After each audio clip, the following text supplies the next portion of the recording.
we're back. We're back on the part 5 of this series. Now we're going to the cancer of the liver. This one is affecting your liver. Example, yan, madaliin lang natin. Here's your liver, located at your right upper quadrant of the abdomen.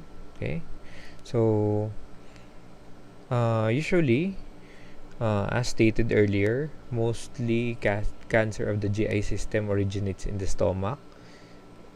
So here, usually that's why it says that few cancers originate from the liver. So usually it would be found early during the resection, but usually the detection would be unlikely. Early detection. So usually cancer of the liver usually are usually diagnosed in their late stages. So usually stage 4 na siya or terminal. Okay, so we have your hepatocellular carcinoma. So that is the cell that is usually seen in seen in a tumor. For example, this is a tumor within the liver. I'll just be coloring it like this. When you extract that one or biopsy is done, usually you would see HCC or hepatocellular carcinoma. That would be seen. Okay, and another type, you would be seeing cholangiocellular carcinoma or sometimes combined. So what are the two types? First, you have your HCC, your hepatocellular carcinoma, and then your cholangiocellular carcinoma. These are the two cells, CCCC, responsible for cancer. Okay, just like breast cancer, diba? There are two cells or two glands affected. It's like here in the liver.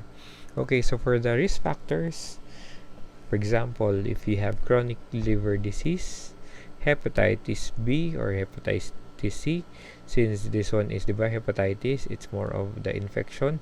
It's caused by a virus or bacteria that therefore alters the cell or DNA structure. If you have chronic hepatitis B and hepatitis C, you have risk of having your liver cancer or hepatic CA for this instance. You also have liver cirrhosis. This one is the alcoholic liver. Okay, liver. Okay, so exposure to chemical toxins. And if alcohol is a chemical toxin or the patient has drunk substance which is harmful to the GI tract, since liver is the purification of the blood. The blood would be passing the liver and cleanse it.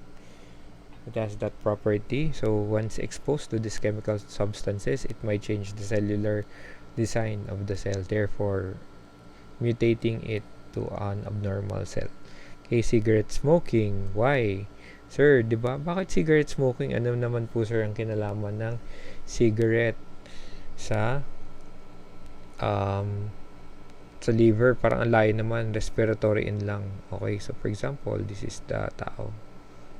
Okay, so di ba, yung lungs ng tao, it's just adjacent to the liver. That's why metastasis or cancer from the lungs, that would be metastasizing to the liver. It would be also a risk factor kasi once you have lung cancer, or for example, the patient is a smoker, and there would be chemicals that would be seen in the lungs that would be later on transferred by a system or the bloodstream to its nearby organ, which is the liver. Therefore, it increases your risk of having hepatic CA or liver cancer. Okay, so history of other cancers, especially in the digestive system, primarily your stomach, as we have discussed earlier, and then the breast, kasi same is true for ladies. I'll just place this or draw it in black. This is the breast of the lady, or for the ladies. Therefore, it's within the region of your thoracic rib cage, and magkakalapit lang din sila. Therefore, and lungs as well. Therefore, predisposing you or increasing your risk to develop liver. Okay, that's the simple they call this explanation for that. or for the clinical manifestations, you have your dull ache in your upper right quadrant, okay, epigastric or back, so take note of the area. Upper right quadrant, epigastric, above your stomach or back. Usually those are the extensions, okay. Pain. And you have your weight loss as well, you have your loss of strength, you have your anorexia and anemia. So anemia is diba? Decrease in red blood cell production or nutrients supplied by your red blood cells. Anorexia is decrease in appetite and loss of strength. Okay? So ultrasound or diagnostic test would show liver enlargement or what we call hepatomegaly. Also, there are irregular surface upon palpation. You would be, when you palpate the liver, okay, you would be palpating hard, solid, or irregular mass or nodules. Okay, that would be the manifestation. Jaundice or paninilaw sa Tagalog, di ba? Naninilaw ang balat, ang mata. Okay, so it would be indicative of large bile ducts are occluded. So, diba? For example, let's just review a little bit of your anatomy. This is your liver. You have your gallbladder just below. And this one, your liver is also in charge of secreting or excreting gallbladder juice or bile for absorption in the duodenum of the patient. This is the duodenum of the patient. This is the stomach. Kaya sabi ko yan sa inyo, that's why I'm telling you, organs are really near to each other. That's why when one is affected, systemic transfer would follow talaga din because of the proximity to each one. And the gallbladder, for example, the blue would represent your tumor or cancer. For example, it would grow here near your biliary tree. It would be obstructing the flow of your bile instead of going to the gallbladder and then later on excreted at the end part of the stomach, going to the small intestine. It would just stay here. So stasis, when we say stasis, it's just the buildup of a certain kind of fluid in a certain area would cause the system to absorb it. Therefore, the blood would be absorbing this bile and distributed to the system, therefore making the skin color yellow. Kasi usually yung bile, usually yellow-green or yellowish yung itsura niya in its pure form. Okay? So, yan yung ano niyan. That's why there would be jaundice. Okay? Next one would be ascites. Okay? Usually, the patient, you would be seeing your patient. For example, this would be your patient. Sige, libre lait sa drawing. Sa drawing ni sir. Okay. And so, this one would be your patient. Usually, yung stomach ng patient mo, usually globular. Usually, for ascites, it says here, for example, your portal vein, your major veins that is connecting the hepatic duct would be obstructed. For example, the blue would be there. Instead of having good circulation, it would occlude. Therefore, the pressure here would push out fluids towards the compartments or system near it, which is your abdominal or intra-abdominal cavity. So fluid would build out. So for example, fluid would be represented by the green. So instead of the fluid circulating to the bloodstream or system for filtration, they would be building up due to the pressure caused by the tumor in the area. Therefore, filling the spaces that are available, which is your abdominal cavity, therefore making it big, full of fluid. Makikita nyo talaga, malaking-malaki talaga yung tiyan yan. Therefore, also distending. That's why there are visible veins in the stomach for ascites. Okay, and it's fluid filled. And depending na lang din dun sa size and extent, it would be either really hard or fluid filled. There would be shifting of fluid in the abdominal area. Okay, so that's what happens when there is tumor or buildup of cancer in the liver. Next one. Okay, so for history and physical examination, you have here diagnostics. Your imaging would include your x-rays, PET scans.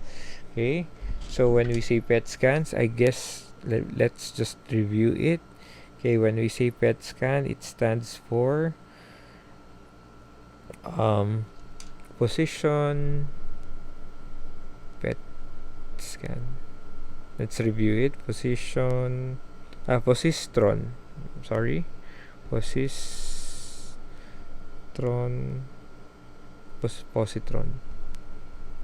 Ulit. Replay. Sir naman, pamali-mali. Sorry naman. Re-record ko to ng alanganing oras ng gabi. Okay? Positron emission tomography. Okay. So, sir, ano yung ginagawa dyan? Okay, so it is an imaging test that allows the doctor to check for disease in the body. This can usually use special dye that has radioactive tracers. So, the tracers may be swallowed or inhaled depending on the administration. And it would, the PET scan would be seeing, or you would be visualizing the affected areas by the contrast of the dye and the x-ray scan, or the radiological scan, what I mean.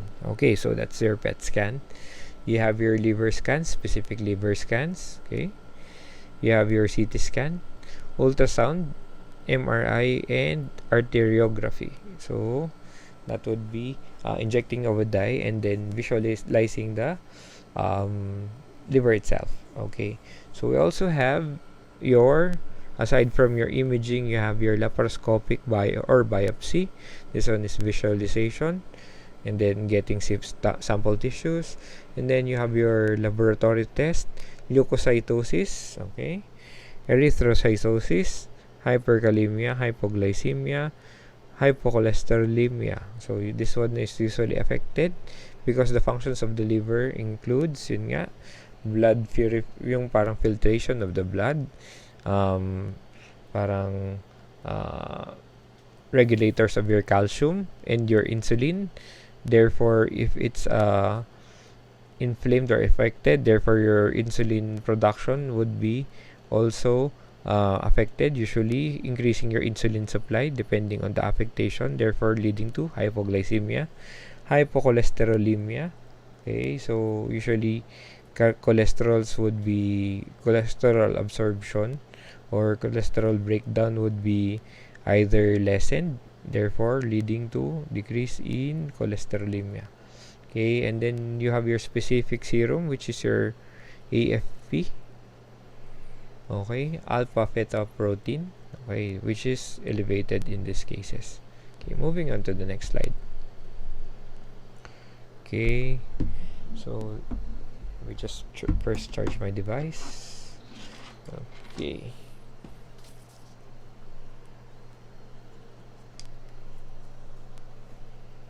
And the next one would be the medical management. Sorry for that. Okay, so for the medical management, we have your two choices of, like, just like what we've discussed before. You have your radiation therapy and chemotherapy. So we have the IV or intra-arterial injection of the antibodies tagged with radioactive isotopes. Okay, that at what do you call this? They attack the tumors associated with the antigen. We have your percutaneous placement of the radiation therapy. Usually this one would be under your radiation therapy. It's either IV or percutaneously administered, while chemotherapy is the use of chemotherapeutic drugs for embolization or eradication of the tumor within the vessels. Okay, it might be given also in a implantable pump to deliver high concentration of the immunotherapy through the liver, through the hepatic artery. They would be inserting a certain line that would be passing through the hepatic artery, therefore going straight and direct to the liver. Okay, so we also have here percutaneous biliary drainage. Since there is stagnancy or your bile is stuck in the hepatic area, this one would be the management. It would be bypassing the biliary ducts. For example, this is again your this is your liver, this is your gallbladder. This one, the blue would represent your cancer, therefore blocking the biliary duct. Okay, so for example, this is your biliary duct. Nabablock na niya. So what the surgeons would do, they would be bypassing it, doing another connection to bypass the tumor and to free the flow of bile going to the other organs that needs it. Okay, so basically that one would be an option to bypass the obstructed area. Okay, next one. But the complications with this surgical management would be sepsis. If ever the bypass is, since it's just an implant or an artificial passage, hindi siya yung natural, there would be cases of sepsis since it's an open wound, and if the wound won't be managed easily or properly, there could be sepsis or infection. There could be also a tendency of leakage of bile, especially if the healing process is affected. There could the green one would be the bile could be seeping out on surgical incisions if the patient is unable to manage it, therefore going to leakage of bile. And next one would be hemorrhage. For example, there could be cuts or intra-abdominal pressure would be great, that would burst vessels within the bypass. It could bleed and leak out to the system. And the obstruction of the biliary system. So another thing, what if the tumor grows again and then obstructs the bypass? Okay, so that would also re-obstruct the biliary system. So that would be the possible complications as well of this one. Okay, moving on. So the nursing intervention for caring with patients with PBD or percutaneous biliary drainage would be watch out for your sepsis. Usually first signs for sepsis would be fever and chills. So this one would address your sepsis. And then bile drainage around the catheter. For example, there would be excess bile outside. Watch out for the drainage. So if it decreases, sir, what happens if yung output nung catheter ko is decreased, pero yung patient ko suddenly mag-jaundice? So probably suspect for obstruction with that bypass. So watch out for the drainage around. For example, the patient is just had this operation, but when the doctor is changing the dressing, you saw the dressing that is yellow-green or greenish in origin. Therefore, you could assume that the patient is spilling out bile through the incision wound. Therefore, watch out for those symptoms. And then change in vital signs.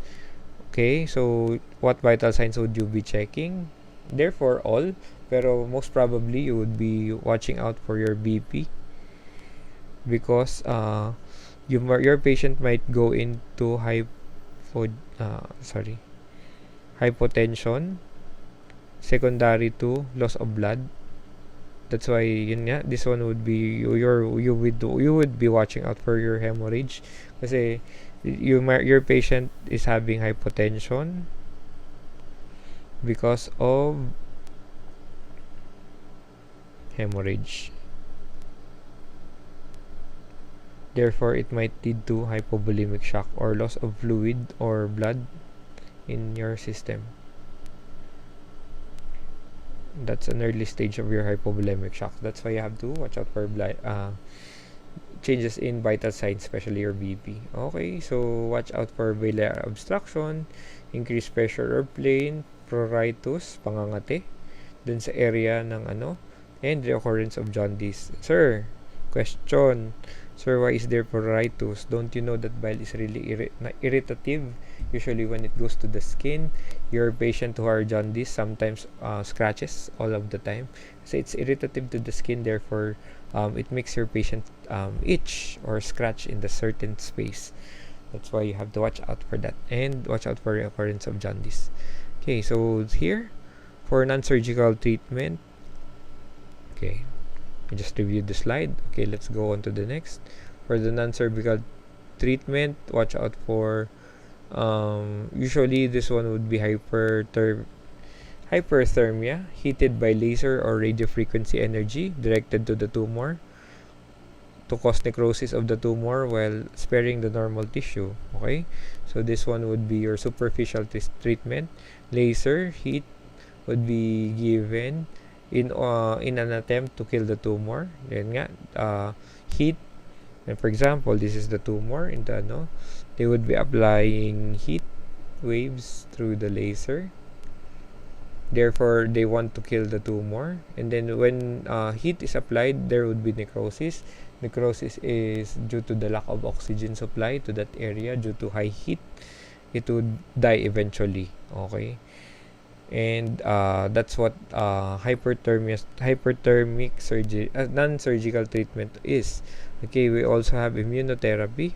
This one is lymphocytes within an anti-tumor reactivity are administered. This one would be given as treatment. Okay, and then we have embolization. Okay, ischemia and necrosis of the tumor occur. They would cut off blood supply from that area. Okay, therefore decreasing the oxygen supply of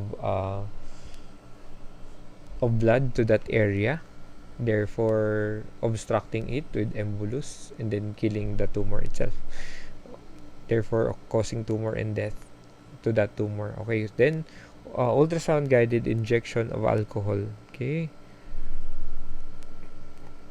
this one would promote dehydration to the tumor cell, and the tumor cell would eventually die due to necrosis. Okay, for the surgical management, we have the hepatic resection, lobectomy. Okay, part of the lobe of the liver. Okay, and then we have our liver transplant, tatanggalin liver tsaka papalitan. And then ablation, the use of chemicals such as ethanol or by physical means such as radiofrequency or microwave coagulation. Sinusunog nila yung ina-apply nila ng chemicals yung area during surgery. Okay, next.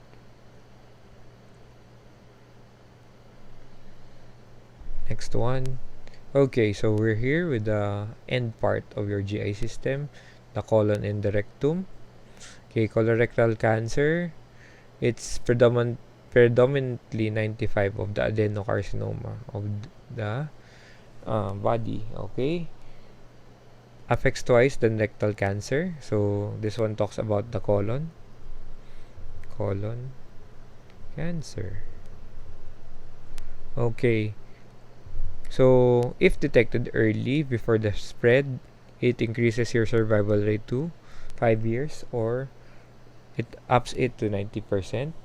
But sad to say that only 39% are detected at the early stage. So this cancer is also diagnosed late stage. Okay, and as other cancer goes, the late that you diagnosed it or treat it, the lower the survival rate would be. Okay, so for the risk factors, you have your older age, more than 85 years. So sir, bakit naman yung matatanda inaapektuhan nito? Again, 'di ba? If the older you get, the decrease in peristalsis, and you're more susceptible kasi yung wear and tear ng katawan natin, the more you age, it's like having a car. The more you use it in a prolonged period of time, the more it depreciates and has the tendency to break down kasi nagwe-wear and tear yung katawan due to yung car, due to yung bumps, stress, or yung road. Same is true with human beings. Kung yung kotse nga na hindi nagpapahinga tsaka walang may replacement parts, nagde-depreciate at nasisira, how much more yung human beings. So they have the tendency to have weak organs due to the decrease in age, decrease in immunity and protection as well, plus yung peristalsis as well. Next one, there would be family history of colon cancer. There would be history of inflammatory or bowel disease or IBD or polyps. They eat carcinogenic food. Yun nga, yung mga di na ako magsasabi kasi we're all guilty of that. Processed foods, high fat, okay. Lack of fiber, yun nga, tag dito, kain na tayo ng processed foods, hindi pa tayo mahilig sa gulay, hindi pa tayo pala inom ng tubig, tapos ano pa tayo sa excess fat and sugar. So those are the causes. And plus mo pa yan, you're consuming alcohol as well. So matic, if the person is doing alcohol, especially in Filipinos, ano yung kasama ng alcohol usually pag nagiinuman? Syempre, pollutant. And what is pollutant composed of? Excess dietary fat. So, meron ka ng extra calories from the alcohol itself. Meron ka pang excess dietary fat. Therefore, increasing your risk as well. Smoking. So, smoking causes stress as well as in your GI tract. Plus, usually, it increases the chances of having metastasis and risk from other parts as well. So for the protective factors, if you're going to do your health teaching and if you want to avoid having colon cancer, make sure that you have a high fiber diet, you're moving around up, about, and well through physical activities, and you have dietary folate. Okay, so sir, it's a new word for us. What is dietary folate? Okay, so when we say dietary folate, okay, let me just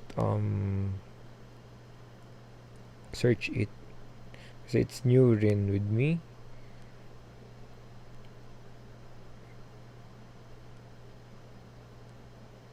Okay, so when we say dietary folate, according to Google, it's using your it's using the natural amino acids, which is natural probiotics in your body, which is folate.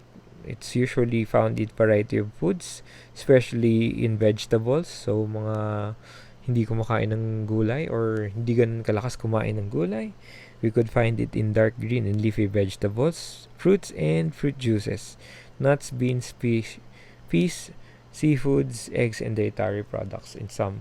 Okay, so usually eat, let's just sum this up. Okay, so have a high fiber diet, have physical activity, and a well and a balanced diet. Okay, next one, changes in bowel habits, mostly common in presenting symptoms. This one would be either constipation or diarrhea, depending, but usually this one would be constipation. Sorry. Next one would be blood in stool. This one would be the most common symptom. It would be your melena or hematochezia. Okay, so what's the difference with the two? So when we say melena, it's dark colored stool, and when we say hematochezia, it's fresh blood in the stool. So melena is more of the dark, it's dark in the stool, so therefore it says or may indicate that it's an old bleeding that has passed through the stool, or it's from the upper part, later produced in the large intestine, and compacted and then flushed out or removed from the system as already dark in color. And then hematochezia would be fresh blood with the passing of stool. So that's the difference with these two, but it's more of characteristics of blood in stool. Next one would be unexplained anemia. Diba? Yung AWWP natin. So, anemia, anorexia, mahina kumain, weight loss, and fatigue. Physical impairment. Okay, so in many instances, the symptoms do not develop until the advanced stage. Therefore, sa kasamang palad, late stage na siya nadadiagnose. Lagi. Okay. So, signs of complication, partial or complete bowel obstruction, tumor, ulceration into the surrounding blood vessels. So, therefore, nabubutas yung area, therefore, perforation, abscess formation, nagkakaroon ng nana dun sa area na yun. Peritonitis, na-irritate yung peritoneal area natin. Sepsis, since there's buildup of fluids and other substances that attracts bacteria, therefore having sepsis or spread of the bacteria in the bloodstream, or later on shock.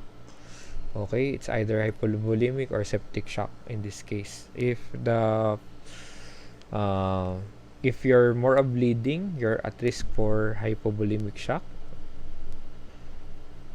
increased or uncontrolled bleeding, hypovolemic. And if you're more on increase in infection or sepsis, you're septic shock. You're more to develop septic shock. So that's what you're going to watch out. Okay? Next. Sorry. For right-sided lesions, you would be seeing with dull abdominal pain and melena. Yan nga, I discussed this earlier, black tarry stools. What if the lesions are on the left side?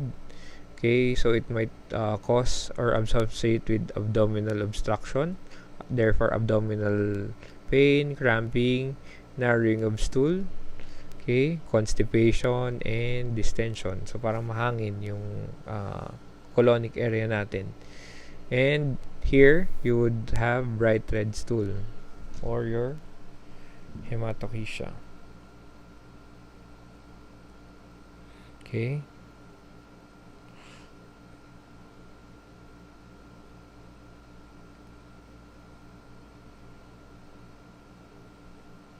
So this one, take note.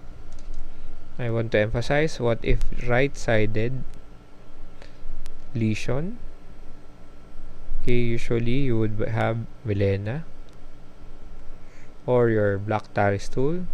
If it would be your left-sided lesion, you would have your hematochezia. Okay. So for rectal lesions, okay, this one would be associated with tenesmus or the ineffective painful straining at stool. Ito yung pag-umire ng tinatry ng patient, or okay, let me do it in English. The patient would try to do Valsalva's maneuver or ire in Tagalog, and then it would be ineffective for him to a point that it would be very much painful. That is what you call tenesmus. Yung umiiri yung patient nyo sa pagdumi pero hindi siya successful doon to the point na sumasakit. That is your tenesmus. Okay, rectal pain because you're constipated and you're unable to pass stool. It would be that. And feeling of incomplete evacuation after a bowel movement. So the patient tried, there's a little bit of passing of stool, but he or she feels that it's not complete. Okay? Or parang hindi talaga, there's no emptying talaga of the bowel. Okay, so there's alternating constipation. That's what I'm telling. But majority, it would be constipation rather than diarrhea. Usually, you would be constipated due to the tumor kasi it's blocking, and then later on, if the food is if the patient suddenly changes in diet, shifts to a fluid filled diet, therefore there is no fiber and roughage, there would be diarrhea kasi walang mag-obstruct since the patient has shifted. And sad to say, okay lang sana kung constipation and diarrhea lang yung nagpapalitan, there would be bloody stools na rin in the mix. So, it would be just be a cycle. Okay, let's move on. Okay, so for the diagnostics and methods, you have your abdominal and rectal exam, fecal occult blood testing. I've already emphasized on this regarding dun sa ano natin, di ba, covert bleeding natin before. We have our barium enema, proctoid sigmoidoscopy. So this one is visualization of the parts of your large intestine. Okay, you have your colonoscopy with biopsy or cytology smears. Okay, then we have our CEAs or cancer markers. This would be elevated initially, but it must return within the 48 hours of tumor excision. Okay, if ever the tumor would be removed, this one should lessen right after. For the treatment, it depends on the stage. Okay, so it might be for obstruction, IV fluids. For example, there's obstruction already. We would the surgeons or the oncologist would require bowel rest. The patient would be placed on soft diet or would be advised to do parenteral nutrition for the meantime to rest the bowel. So therefore, IV fluids as substitute or nasogastric suction would do. Okay, and then last but not the least, for bleeding tendencies, you have your blood therapy or your blood transfusion or PT products. We would be replacing it as ordered. For the supportive and adjuvant therapy, we have your chemotherapy, radiation, and immunotherapy. Okay, so for the surgical management, okay, again, it depends. What I emphasized on the first class, it depends on the location and size. Therefore, there are a lot of workouts for the patient before they would go for this type of surgeries. Okay, it may be curative in early stage and palliative for the later part. Kasi if it's causing pain, they have to remove the tumor. And if it's curative, it's an early detection, we don't want it to spread out. Okay, for the removal through colonoscope, if it's just on one size or maliit lang din siya, okay, so kaya na siyang, it can be done during colonoscopy. And this one would be removal of polyps, polytectomy, and laparoscopic. So with the use of a laparoscopic machine or apparatus, they would do colotomy, opening in the colon, with polypectomy, removal of the polyps. Okay, so here we have our neodymium aluminum garnet or ND-YAG laser. This one would be opening, and then there would be anastomosis or joining of the bowel in the resected area as possible. Okay, and when we see anastomosis, this one is merging or joining. So it could be possible that it could be temporary or permanent. And then we have our colostomy, opening in the colon, ileostomy, opening in the opening in the ileal part, and coloanal reservoir, okay, or what we call colonic J pouch. This one is just opening to bypass stool or to provide output instead of it going through the area that is affected by the tumor. You have to do openings, okay, just to pass stool. Okay, next one, for the assessment. Okay, so same is true with other GIs, except this one would have specifics. Okay, so health history, presence of fatigue, abdominal and rectal pain, past examinations, okay, patterns and characteristics of stool, okay, so you would be seeing if there's blood, history of IBD or colorectal polyps, okay, family history of colorectal disease, meron na ba sa family na naapektuhan, okay, what are the current medications that are given to the patient, maybe the patient is having there is changes in bowel patterns, but ask the patient if he or she is taking something for his GI health, okay, so the medicine might be causing side effects like constipation or diarrhea, so check the medication therapy that the patient is administering, kasi you might say na, ay, the patient is having constipation, but he or she is taking up a medicine that causes it as a side effect, so you must know that one. So dietary patterns, okay, including what is that, fat intake, alcohol, and smoking, so usually it's part. Okay, history of weight loss as well. Auscultate the abdomen for bowel sounds. Usually the bowel sounds would be normal active, and then palpate the area of tenderness, distension, and watch out for solid mass. Inspect the stool for blood. Okay, we move on to the next. For the nursing diagnosis, okay, again, since it's the GI, we're much more focused on the nutrition, less than body requirement related to nausea and anorexia. Number 2, the risk for deficit fluid volume. Sir, why? Your large intestine is what do you call this? Responsible for reabsorbing water for later absorption or later use in the body or used for thermoregulation. Therefore, if you have colon cancer or rectal cancer, it might be the patient is vomiting, and there is altered absorption of water, therefore risking your patient to have fluid volume deficit. Okay, and then 3 is anxiety. Okay. Next one, we have risk for ineffective or therapeutic regimen related to knowledge deficit. So, yan, the combination, nutrition, fluid volume, anxiety, and knowledge deficit. We have your impaired skin integrity. This might be related to your surgical damage to the skin. Okay.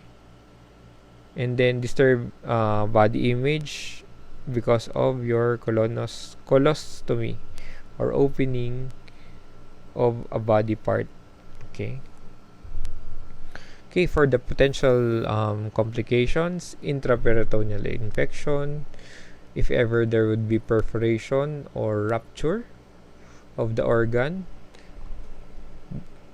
and if there is infection, therefore having your risk of intraperitoneal infection, complete large bowel obstruction depending on the size of the hematoma, or for example, the patient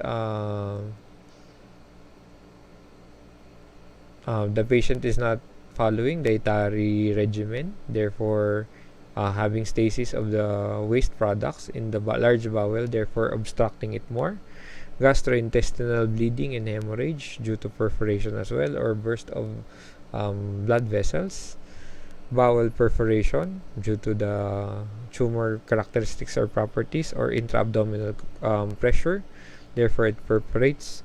Peritonitis, okay, infection of the peritoneal area, abscess, and sepsis, as we discussed earlier. Attaining the goals. So the main goal for GI cancers is usually optimal level of nutrition. So same with gastric, except this one has fluid as well na mainstream din. So, assess and maintain fluid electrolyte balance, reduce anxiety, learn about the diagnosis, that's knowledge deficit, maintenance of tissue healing, protection of peritoneal skin, learning how to irrigate the colostomies, so more of knowledge and skill, and avoidance of expressing of feelings and concerns is for your anxiety and coping. And last, avoidance of complications. Okay. So preparing patient for surgery. Okay, so the night before, the patient would have low residue diet, full liquid diet between 24 to 48 hours, or parenteral nutrition if indicated. If ever, there would be prophylactic antibiotics to be given in case that there is already abscess seen or sepsis that is what they call this suspected. So do antibiotic therapy. Laxatives, enema for bowel cleansing. We want it to be washed and clearly visualized, especially for colonoscopic visualizations. And we do colonic irrigations as prescribed by the physician.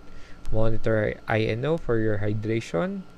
Note for your vomit, NGT output, and IV therapy. Watch out for signs of hypovolemia. So we must watch out for that one. Or loss of blood or fluids that will lead later to shock if not given importance. And then we monitor for signs of obstruction or perforation. Next one, reinforce the patient's knowledge. So yun nga, it's more of knowledge. What would we do and what would he or she would be expecting with the procedure and the treatment right after.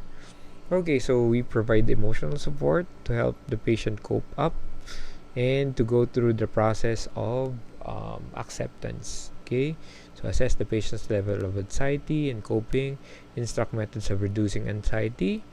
Examples are deep breathing, visualization, and post-op recovery methodologies. Visit the spiritual advisors if desired. Okay, so let's be culturally sensitive.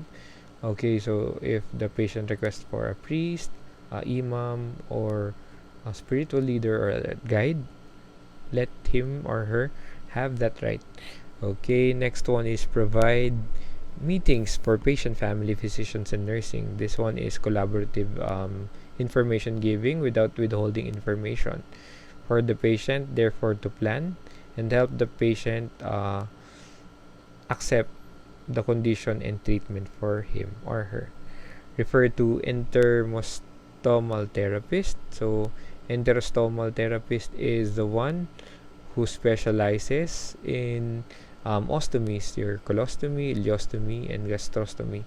So they would be the one to assess that and do care if appropriately or available.